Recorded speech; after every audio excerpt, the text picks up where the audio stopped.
If you're anything like us, you're always looking for simple things you can add into your daily routine that actually make a difference. For me, Bubs Naturals Collagen Peptides has been one of those things.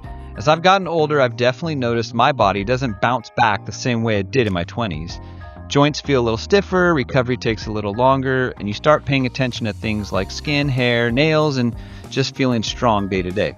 That's why I love Bubs. Your body naturally produces less collagen as you age, and collagen is one of those key proteins that helps support your hair, your skin, your nails, joints, and overall longevity. The best part is how easy it is. I put 1 scoop in my coffee in the morning and I'm done. No weird taste, no clumps, no junk, no sugar, no sweeteners, and no fillers. It's also third-party tested, NSF certified for sport, Whole30 approved, and sourced from grass-fed, pasture-raised cattle. And Bubs just isn't collagen. They also make clean products like creatine monohydrate, hydrate or dye electrolytes, and MCT oil creamers. When you go with Bubs, you're getting clean, high-impact ingredients you can trust. Live better longer. For a limited time only, our listeners are getting 20% off at Bubs Naturals by using code SALLY at checkout. Just head to bubsnaturals.com and use code SALLY and you're all set. After your purchase, they will ask you where you heard about them. Please support our show and tell them our show sent you. Are you one of those people who loves coffee, the taste, the smell, the whole ritual, but you know the big cup of caffeine in the afternoon is probably not the best idea if you actually want to fall asleep at night? That's us too. We're always drinking coffee up until about noon. Then in the afternoon, we want coffee again. The smell, the taste, but not the full send of caffeine that a cup includes. That's why MudWtr's new low-caf coffee has been perfect for us. It's made with organic Arabica coffee beans, L-theanine, and functional mushrooms. The new coffee blend was crafted as a unique low-caf blend of organic Arabica coffee and Swiss water decaf to deliver the rich, full-body taste coffee lovers crave without overloading on caffeine. Each ingredient in MudWtr serves a purpose. With organic ingredients for a clean, natural boost, MudWtr's smooth, earthy flavors provide a delicious and natural source of energy. Their OG blend contains cacao and chai for a hint of caffeine and hot chocolate-like flavor. Most decaf is made with chemical solvents, literally the same stuff found in paint thinner. MudWtr uses something called Swiss water process, which is just water and filtration. No chemicals, and that's why the coffee blend actually tastes like coffee. Are you ready to make the switch to cleaner energy? Head to MudWtr.com and grab your starter kit today. Right now, our listeners get an exclusive deal up to 43% off your entire order, plus free shipping and a free rechargeable frother when you use code STRONG. That's right, up to 43% off with code STRONG at MudWtr.com. After your purchase, they'll ask how you found them. Please show your support and let them know that we sent you.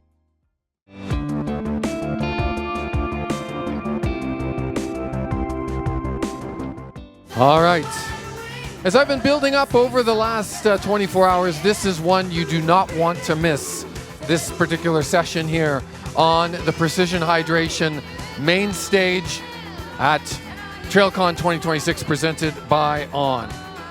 I had the pleasure of sharing the stage with our next moderator and presenter 2 years ago at the Run Boston event organized by Raccoon Media. This will be her second appearance here on the main stage. She is a professional endurance athlete, author of Choose Strong, keynote speaker, founder and co-host of the Choose Strong podcast, and a running coach, a Badwater champion, a Moab 240 champion, and the Triple Crown of 200s champion. And she's also earned victories at the MudWtr 100, Tarawera 100, and 2 top 10 finishes at the famous and legendary Western States 100. She's a sought-after mentor with both athletes and brands, known for her ability to lead with heart, clarity, and impact. Her message is clear: choose strong. In sport, business, and life, this session will be a live recording of the Choose Strong podcast with a history-making guest. I'm turning the stage over to the awesome and amazing Sally McRae. Hello, hello. First of all, thank you so much for being here. I wanted to make sure that I gave Rachel a really good introduction, so I'm not letting her come out just yet. And I usually don't do this, but I have like my notes because I am going to read her introduction. A lot of times when Rachel is introduced, people are like, she needs no introduction. Yes, she does. Because an introduction is the way that we see each other, we respect each other. And I'll tell you what, I cannot memorize all of the things that Rachel is, including all of her accomplishments. And so I'm going to read the introduction that I wrote, and then we're going to bring Rachel out here. I also want to say just thank you for choosing to be here today. I know that TrailCon, we're leading up to Western States. This is such an exciting time, and it really means a lot to the athletes every time that you show up for a talk, for a panel. So thank you so much for being here. And yes, you will have an opportunity to meet and take a picture with Rachel after this, all right? So I'm going to read just this part, okay? Rachel Entrekin made history by finally believing what was possible for herself. If you followed ultra running over the last few years, you know the headlines. First woman to win the Cocodona 250 outright. Fastest time in race history with a 56-hour finish. One of the most dominant performances our sport has ever seen. But that's not why I'm excited for you to meet her.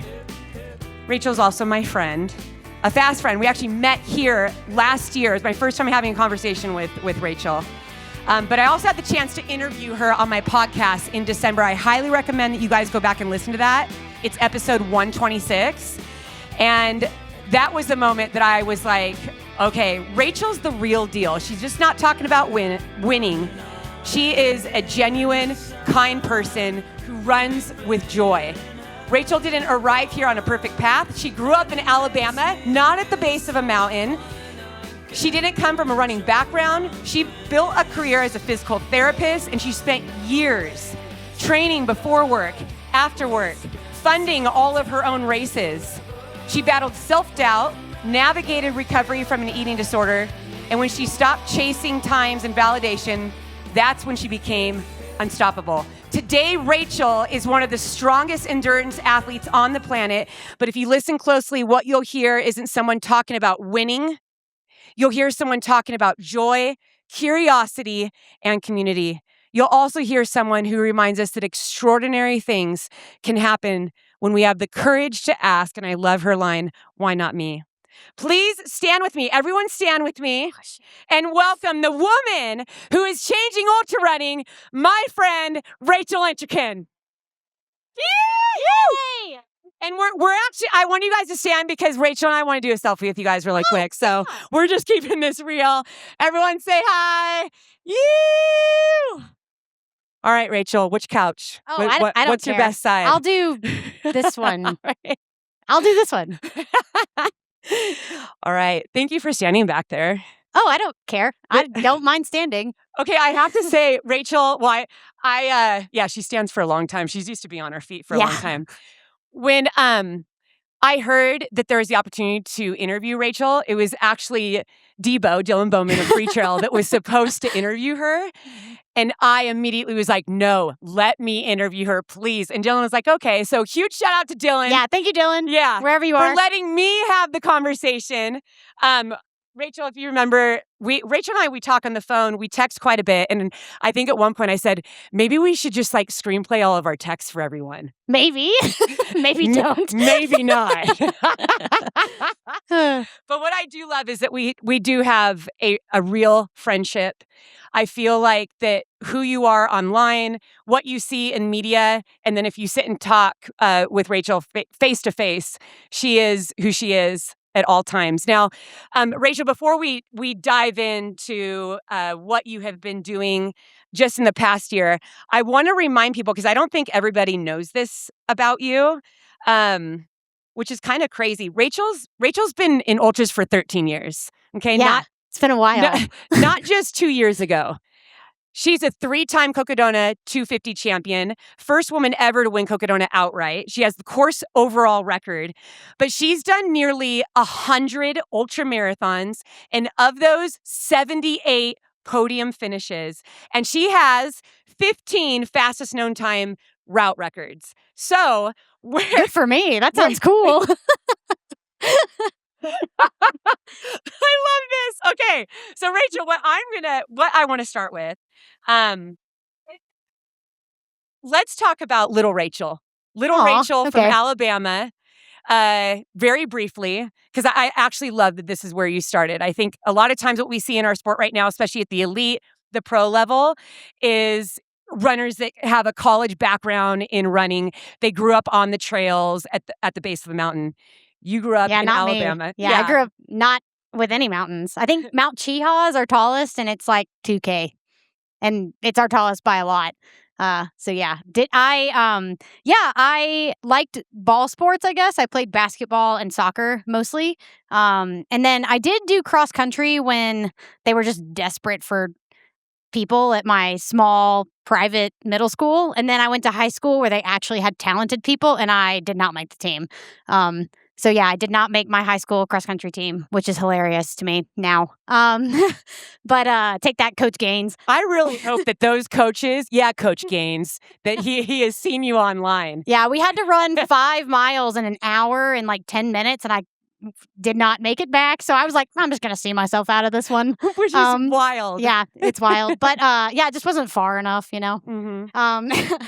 But yeah, so I discovered running kind of in an I guess like insidious way, because as you mentioned, I had a really bad eating disorder, and I used running for evil back then, as a means of control and just, purely math. But I remember very specifically after I got done running, even when I was really sick and I wasn't fueling correctly and I wasn't doing anything correctly, I really liked how I felt after I ran. And that was what I wanted to get healthy enough to get back to, is the feeling that I got from running. And eventually, I was able to get healthy. I was able to use running for different things, like a way to connect with people and a way to explore my environment. And yeah, that's when the real passion really started. Now, 13 years of ultra running. These past 2 years have I think been where people have really started to recognize more what it is that you're doing. But tell us a little bit, because we have a lot of new runners out here. We have people that are just a few years into their ultra running as well. Actually, how many people here are running Western States? You're crewing it, pacing it. Can I see any hands? Yay! Let's Good go. job. Amazing. It's going to be fun. And how many of you dream of running Western States? Look at all these hands. Incredible. Yay! Rachel, yeah. I feel like it's a big learning curve when we first come into ultra running. Everything from fueling, pacing, to why are we going this far? What were those first few years like? Because I know they're very different from how they are right now. Yeah. I had no idea how to fuel. I started with road marathons, and I would basically do the whole thing without fueling at all. And so when I transitioned to trail, you're doing the same distance, but you're out there for so much longer, and I just didn't change anything. And so my first 3 years of ultra running were probably just in a state of constant bonk. And I just didn't know it. And then, just over the years, I kind of learned if I eat stuff while I'm running, I'll feel a lot better. Shocker. And it really wasn't until, and I experimented on my own with fueling during races. And then it really wasn't until January of 2025 that I started working with Precision, and I was like, hey, I suck at this. Please help me. And they've been great. And I think really a lot of the success that I've had over the last couple of years has been, I would say, primarily due to improvements in fueling. So eat your snacks. Yes. Precision. And you'll feel better. Shout out to Precision. Shout out to poor Emily. Shout out to Precision. Because they also do a great job of using you in your element, making us all laugh. Their ads and everything are so funny. Marketing geniuses. Yeah, marketing geniuses. Look at what we're sitting on. Yeah, it's pretty. They're a fun company. Where was it in your career that you had this shift of maybe I can do this as a career? Because you're a PT. Yeah. You're a sports PT. Mm-hmm. You also did some work with cancer rehabilitation patients. So talk a little bit about that, and then the shift in your running where you're like, I'm going to get after it. Yeah. I did not know that you could be a professional ultra runner, because when I went to college, I did not run ultras. So that was not something I was looking towards. But I knew that I wanted to work in healthcare. Eventually, PT was kind of the thing that made the most sense. I really like sports. I really like exercise. And it made sense to try to cure people with, I guess, like conservative management instead of surgical ones. And so, yeah, I mean, I got my doctorate degree from UAB. I kind of discovered ultras while I was in PT school and undergrad. And I always joke that if you discover trail running in Alabama, you must really like trail running because there's not much to see there. But the community is really great. But yeah, so I worked as a PT up until actually this is my year anniversary of not having to work as a PT. So that's kind of nice. Yeah. Woohoo, no jobs. That's amazing. Yeah. So yeah, I worked in orthopedics. I got a specialty certification in orthopedics and manual therapy. And so I can pop your back if you want. And then got my oncology certification about 3 years later. And that population I'm super passionate about. I think that working with oncology folks is really, really rewarding. And it was actually kind of hard to give that up to try to pursue running full time just because I did think that that was so deeply rewarding. But I just, I'd been trying to balance training like a professional without actually recovering like one. And it just got to a point where it's like, well, I'm at a fork and I have to choose. And I'm in a spot now where I think I could get support and I'd like to try to pursue that. But it was a really tough choice because I chose PT as a career for a reason. I think it's really rewarding and really awesome. And it's also kind of a cheat code for ultra running a little bit. But yeah, I'm super happy to be where I am now because I can sleep in a lot later. That's for sure. And I don't have to write nearly as many notes. Yeah. Last year, you and I met at TrailCon, and I remember standing on the patio. Yeah, at happy hour. Yeah, at happy hour. And we chatted about all kinds of things. I think this is one area where you and I have actually deeply connected. One of the things that we've chatted before is there's not a lot of people in our life that will understand what it's like navigating brands, talking. Oh my gosh. How it's hard sometimes, how you feel, like, wow, I guess I'm not valuable or they don't see me and you're pursuing this dream with all your heart. And at the time that you and I had talked, you were a 2-time Cocodona champion and figuring out the sponsorship journey, trying to find brands that are going to believe in you. It's not easy. No. And your life has changed so much in 12 months. After you and I talked, even after Cocodona, I mean, what I always get from you is that you have so much gratitude for this path that you're on, but always you're at this pinch me moment. Like, how is this constantly surprised? Yeah. Is my aura these days. What happened in the past 12 months? What was that like for you navigating brands? Because you went on to win every single race after you and I chatted, including Mammoth 200, where she was second overall, has a very dominant freaking time Jimmy. there. Yeah. He's so fast. Yeah. Shout out to Tim Tollefson for creating that race. I highly recommend it to everyone. It's super fun. If you have any questions. So fun. Yeah. But tell us that journey, because it, as you and I have said, it's not something that people talk about out loud all the time. So share what you can. Yeah, it was after Cocodona last year, particularly like, I won this thing twice and I got 4th overall. Like, that's pretty good. And I had all my friends telling me, hey, you're good enough to get sponsored. Why don't you do this? And so I was on a contract job, which I was done with my contract, and I was like, cool, I'm going to pursue sponsorships, thinking very naively that they would just come beating down my door, begging me to run for them. And heads up, that's not how it works. It's kind of this weird mix of like who you know and what you've done. And I didn't know anybody. And so, I'm just like on, Shoe Brand's website trying to find like the athlete manager, which is not how that works, just emailing random people. But yeah, I don't know. I mean, it was really hard because I felt like I had the resume that was at least equivalent to people that I knew that were sponsored, and I wasn't getting anywhere. And I remember multiple times telling my friends, like, I didn't, quit my career and pursue this in order to feel worse about myself. And that's how I was feeling, was like, well, I think what I'm doing is really cool. And I think these multi-day races are really meaningful and they have a lot of potential, but it doesn't seem like that feeling is shared among the people at the top.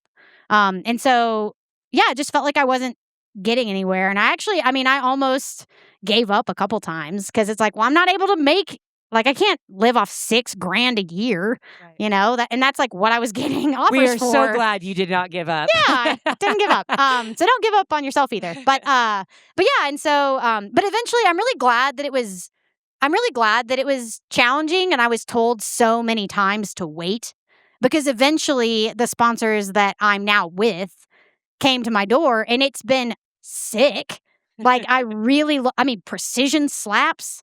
Like, I love working with them. They have like the exact vibe that I'm into, of just like loud, colorful, and goofy.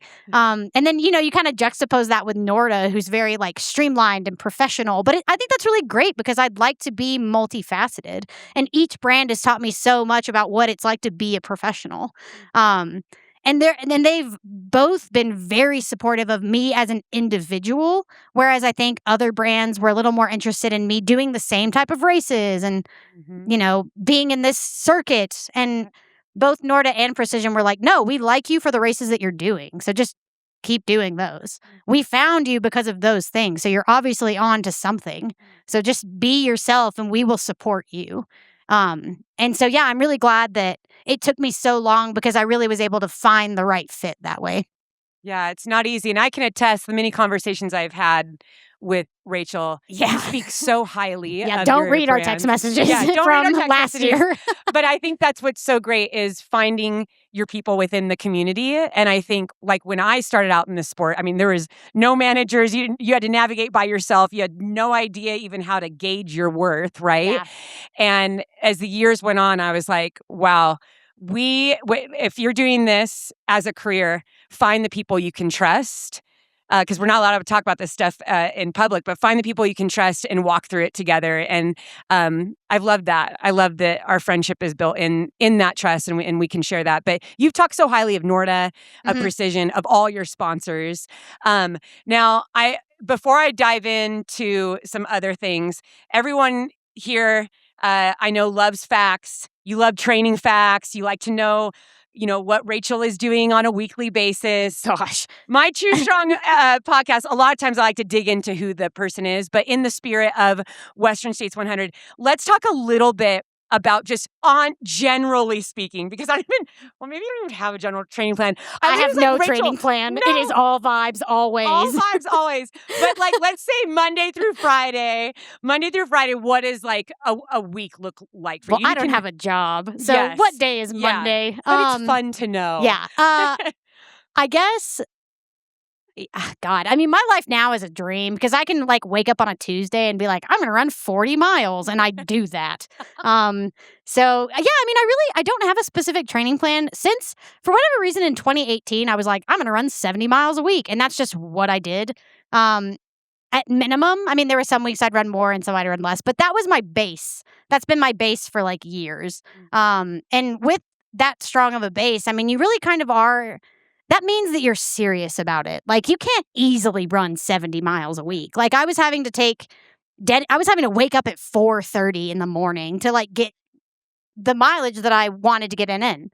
And so, yeah, I'm a big proponent of back-to-back-to-back long days. I would work for 8 hours on Friday and then go do 18 miles, so that I could get my 3 days in a row for training. But yeah, now, I just basically do whatever I want. So last week I did, I think, almost 140 miles with like 37,000 feet of climbing. It was the best week of my life. Yeah, but yeah, I just love running. It's at any given time, it is exactly what I want to be doing. Because I just think it's so valuable, and it lets me see so many things. I get to discover so much about myself and the people that I'm with. Yeah, I don't know. It's just the best. So your enthusiasm is coming through. You have it's very obvious you have a pure love of running. And I think on our podcast, our recent podcast, I had picked up on this, because you started talking about going out to Addie Bracey's track workouts. Yeah, shout out. She's over there. Yeah, where's Addie? Addie Bracey. Addie, stand up. Come the on, woman, Addie. the legend. Stand up for us just for a second. I'm and pacing give us her. a wave. She is racing Western States, and Rachel is pacing her. She runs for Nike ACG. Yeah, Addie's the best. Tell us about you showing up for Addie's incredible. She ran in college. Yeah. She knows how to program these track workouts. Yeah, she's like a real professional. Rachel had never even worn a watch. I had to ask what a 400 was. Yeah. Yeah. Crazy. Which was a true story. Which is so crazy. But tell us what it was like showing up. Why you decided to show up. Well, I mean, I didn't have a job. So I was like, well, I'll just go to this. And actually what I would do is I would do a long run because I was training for Cocodona. And so I would do like a 15 to 18 mile run in the morning and then go to her track workout in the evening. Because it's like, well, if I can be tired and no still big deal. Run fast, I'm not okay mentally. So just don't do what I'm doing. But yeah, but it was really valuable training for Cocodona because like you have to be able to run fast on tired legs and you have to be able to run when you don't want to. Like physically, I always want to mentally. But yeah, I don't know. It was just something different to try. I'd never done a track. I don't think I'd ever done a track workout prior to doing Addie's speed class. Yeah. So yeah, I just let's tried it out. but your times are crazy fast. I don't think I was slow. No, I just tried to weren't. keep up with Addie, Okay. which, casual. Keep up with it. I was very cocky. I was like, I think I can probably try that. Yeah. So you're settling into 5-minute paces. You told me all the stats. We're settling into 5-minute paces on the track after doing these long runs. You have since signed with Koros because they're like, oh, that's probably the girl that we need to give a watch yes, to. I know. The one who never. I do have a watch tan. It is. Yeah. Legit. So is that part of your routine throughout the year, or is it just kind of like when you're feeling it, you're going to go jump in with the girl? So when I was living in Los Angeles, there was a group of women that would meet on Friday mornings, and they were all training for marathons. And I was like, I'll just do your marathon training with you. What could go wrong? And it's like progression runs for 14 miles. That can go wrong. But yeah, I mean, I don't know. I think, I don't remember who it was that kind of popularized the expression, it's like any terrain, any distance, any pace or something like that. Like just be able to do whatever you want. That's kind of how I like to train is like, if I don't want to do that thing or if it sounds really hard, then I probably should go do that thing.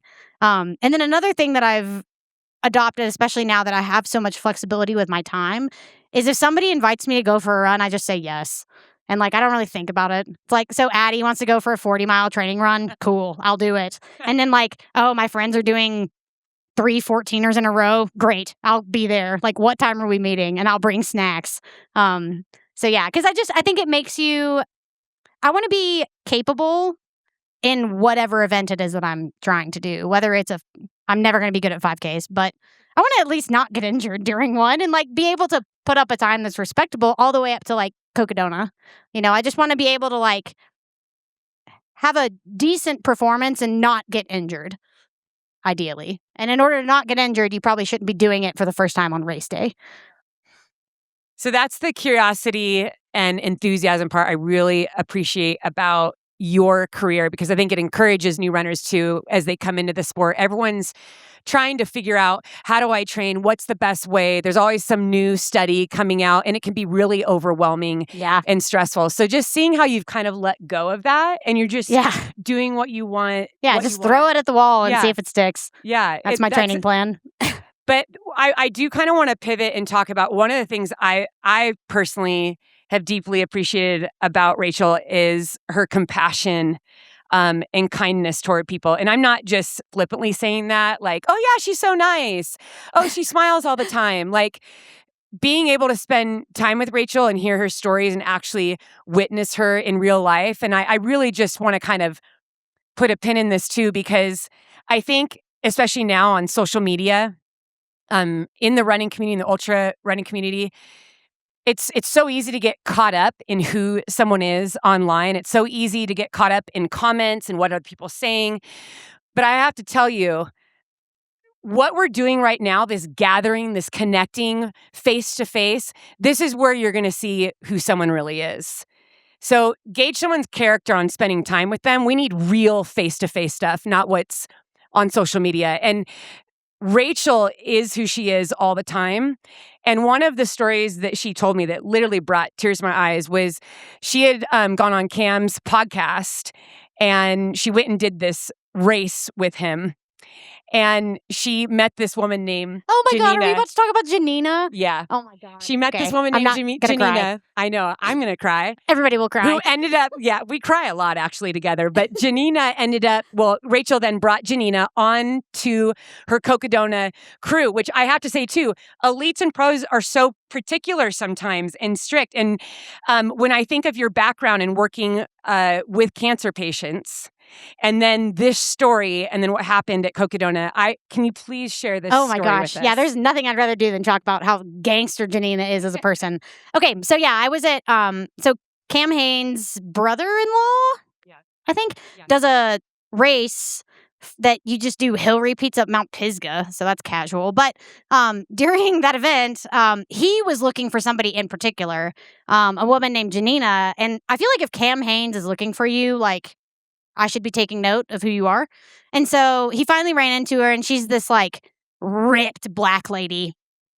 She was legendary, and she was rucking 30 pounds because apparently she'd injured her hamstring and couldn't run it. And so she was just going to ruck it instead, which is so normal behavior. But yeah, and so I just immediately, I don't know, there was just like respect, like immediate respect. And then, she parted ways because she was like on a mission to get 30 miles with 10,000 feet of climbing, which she did, by the way. And Cam invited her over to his house for dinner later that evening. And so she came, and that was when I really got to know her. And she, I don't know how much of her story I want to tell, but she has a book coming out. So I guess buy her book. But long story short is she's been dealing with cancer for quite a few years. And she's like, you wouldn't know it by how she looks or acts, but like, she's got a lot of tough stuff going on. And she's the first female Army Ranger ever, I think. And I just was listening to her talk, and I was like, oh my God, you have to, like, have you heard of Cocodona? Like, do you want to come? Do you want to be my crew chief? Because I think I might need you to, like, kick my ass, because how am I supposed to complain to somebody like Janina? I can't do that.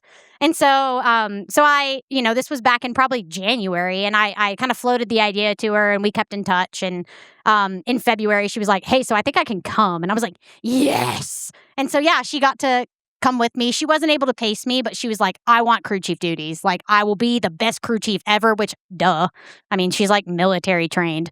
So, yeah, she was fantastic. And yeah, I mean, it's just been such an honor getting to meet somebody like that, who is not letting circumstances tell her what she can and cannot do. And she's actually in Cocodona next year, which is freaking sick. I'm stoked.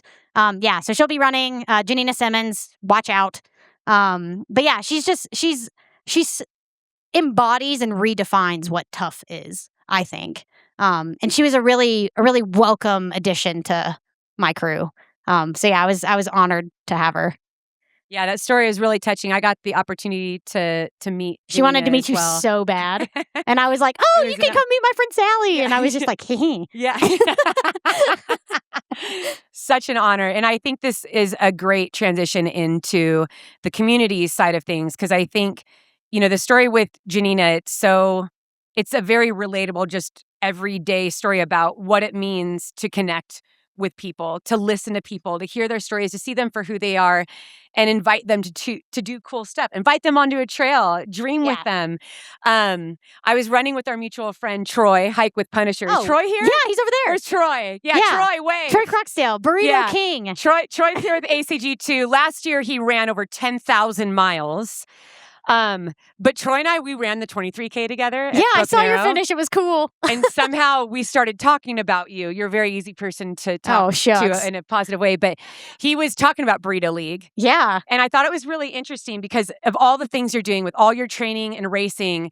Burrito League sounds like the last thing that you would want to show up for. But it was so cool to hear Troy talk about you and Burrito League, how you did Burrito League with him, which we're going to have to tell people what that is. Okay. Then you went and raced and won, and then you came back and did Burrito League. So if you can talk a little bit about the community and why you do stuff like that. Yeah, I wrote a Substack on Burrito League and how I think it's the best thing ever if you want to check it out. But yeah, so Burrito League basically, long story short, Jamil Curry's a genius, and he came up with this idea of running a or it's like a 0.1 to 0.3 mile stretch of sidewalk in your town, and whoever gets the local legend after 30 days like wins, which Troy beat everybody by a lot, because he's a psychopath. But yeah, and it's in a bunch of different cities, and so Salida, my town, had one, and I was just going through a kind of big life change, and I just moved to Salida, and so it was like, oh great, there's nothing I'd rather do than run up and down a sidewalk and think about what I've done, you know. And so, but yeah, I mean, I met my current partner at Burrito League. I met all of my training partners basically at Burrito League, so it was super beneficial. And then I was coming to Arizona, where the main segment was, where Troy was. And I stopped at the Flagstaff Burrito League and did a couple laps with folks. I stopped at Prescott's. I think I stopped somewhere else too. And then, stopped at the Tempe segment and met Troy, because I was like, oh my God, I have to meet you. Like, because, Troy was all over the internet doing like 60-mile days, day after day after day. And that is exactly the type of person that I would like to meet. And so, yeah. And then it's funny because a lot of people were saying like, I was doing a 100-mile race at Coldwater Rumble, and I put in 60 miles or more of Burrito League segments that same week. And they were like, oh, you're going to blow up and die. And I was like, maybe, but I don't care, because I like this goofy event is like exactly what I want to be doing. And like, I almost was disappointed that I signed up for the race, because I would have rather just done Burrito League, as insane as that sounds. But it wound up working out because I did pretty good at the race, and then came back and walked a couple segments with Troy at Burrito League on the way out of town. Rachel very much knows who she is and how she likes to be. And I love that you show up for the community. I feel like our conversation can go on for a couple hours. I know I only have like a couple minutes. It could easily. It very easily could. But I want to end on this note, because one of my favorite things to do in the Choose Strong podcast, the tagline is strong mind, strong body, strong love. And the podcast really just uses running as a parallel to life. The races that we run, the challenges, the low points in a race, they really don't compare to the challenges and the low points in real life. But we can learn from our races and apply those strengths to everyday real life.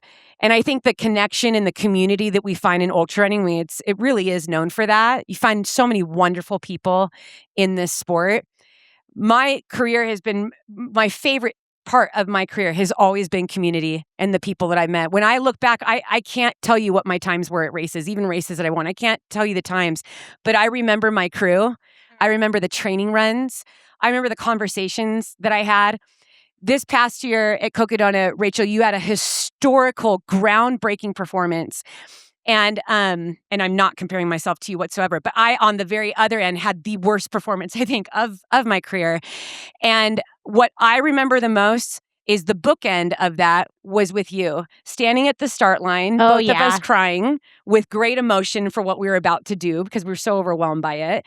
And there's this picture that has been pressed all across social media of you and I like embracing. Actually, it's like one of the pictures that pops up on my screen saver. It's like we have 10 seconds left before the start. Yeah. And we shared some really powerful words. But at the other end of it was me finishing literally like 2 days after she had finished. I'm not kidding. And she was one of few people that was I'm going to start crying. That's okay. I'm already tearing up. She was one of few people at the finish line. Well, yeah, you got to watch Sally McRae finish. There's a reel, and all you hear is Rachel's voice saying, "I'm so proud of you." And I respond like a typical mom. I'm like, why aren't you in bed?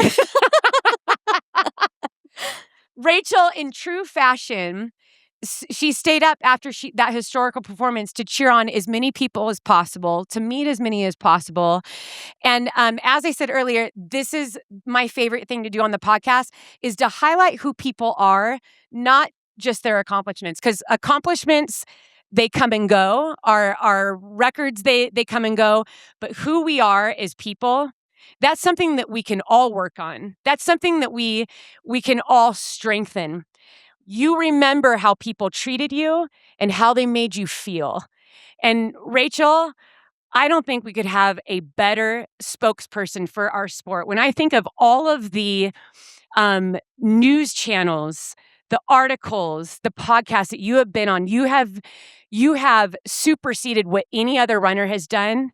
And there couldn't be a better person doing it. You represent what is not only good in the world and human, but you are highlighting a sport that we all love so much. And I'm so proud just to call you my friend. Aw, thanks.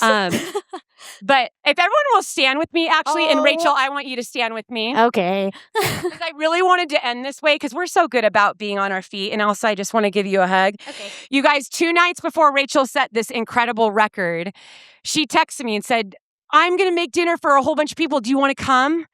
And I was like, of course you are. Like, this It's is tradition. This is who you are. Okay, but I have to tell you the rest of the story because this is crazy. It comes full circle.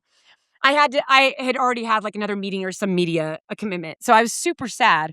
But I remember that. I remembered Rachel inviting me, who was like, of course, had all the pressure of the world because she's already the 2-time champion of Cocodona. People are expecting her to do well again. And yet she wants to come and serve people. She's going to go and cook for everyone. I was in the village 2 days ago, and I don't know if this girl is present. I hope that she is. There was a group of us. We all kind of like, we were just connecting. I met this girl for the first time, and she says to me, you came up again in our conversation, but she says to me, she's like, oh yeah, Rachel. She's like, yeah, before our race, this race we did in Arizona, she invited me over for dinner. And I was like, yeah, she invited me over for dinner too. I'm inviting everybody over for dinner Rachel all the invites time. everyone You don't over even for- know. But anyway, Rachel, I want to just honor you publicly and say thank you for who you are. Never change from who you are. I think in a sport where more and more people are going to know you, and more people are going to ask you to do things, whether it's brands or just activations or events. Don't ever change who you are. You keep being who you are 100% of the time because you are the best of the best. Mm-hmm. Ladies and gentlemen, trail community friends, please give a big shout out and a clap for Rachel Entrekin. Wow. Rachel Entrekin with Sally McRae. I told you it would be the best session you've seen so far, and it lived up to it. Sally and Rachel, thank you so much. That was absolutely amazing. Rachel's going to be available at the Precision Hydration tent for about 10 minutes, starting from whenever she can get down there off the stage and out of Sally's embrace. And she'll be down there for 10 minutes, and then she is appearing on another panel discussion just down the way. One more massive round of applause for Sally McRae and Rachel Entrekin, 2 of the absolute best ultra and trail runners in the world. Thank you so much. That was amazing.